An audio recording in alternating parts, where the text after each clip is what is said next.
inspired by a form of art called quilling.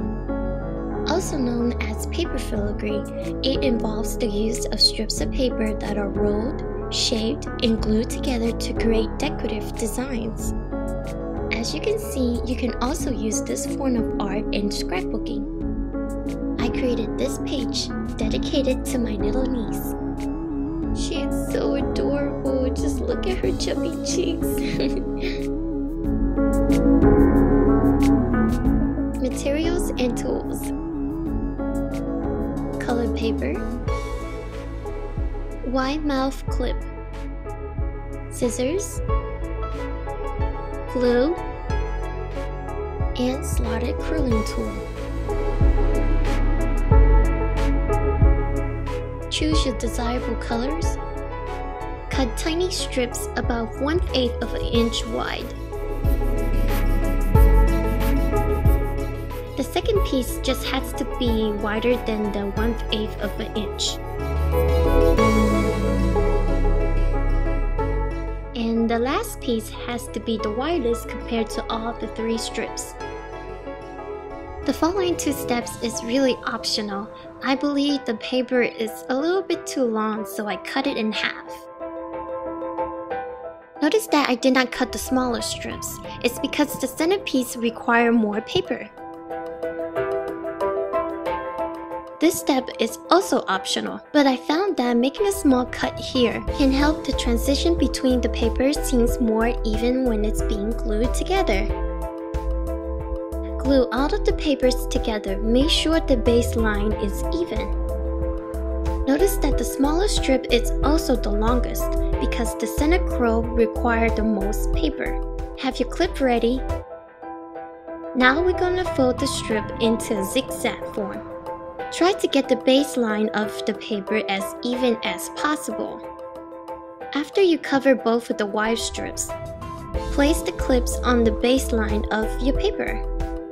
You only want to cover the paper equivalent to the smaller strips. In my case, it's only 1/8 of an inch.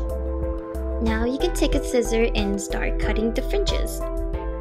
It really doesn't matter how much the fringes are apart, just make sure they are even and consistent. Sometimes you will find these uneven fringes and just take a scissor and cut them apart. And this is the fun part.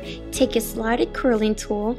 As you can see, there's a tiny little slot in between the barrel. Place the end of the small strips to the center of the slot. Start quilling by twisting the handle of the quilling tool, while guiding the flower in place with your other hand. When you get to the end of the quilling, that small amount of glue at the end of the strips and finish quilling. When you finish, you want to push the flower from the tools rather than pulling it. This is the result if you don't push the flower properly. If it's not too bad out of shape, you can always trim it away. You can make your flower bloom by peeling the petals. They are relatively easy to make, so I made a bunch of them for my little niece scrapbooking project. The theme and the title of this project is Perfect Bloom, so I want to create a garden-like effect where most of the paper is carpeted by the flower. I used the color of her clothing as the color template for this project. The great thing about these flowers is that it gives out that 3D effects, makes it seem a bit more realistic. Surrounded by so much blossom, but she is the perfect bloom. If you're wondering how to make that little piece of hair accessory, it's easy. Just take a small bobby pin, dab some hot glues on it, and place the flower on top. The cute little flower is really easy and fun to make, and you can use it on so many things. Try making them with different size and color. I hope you enjoyed this tutorial. Until next time, may you be happy.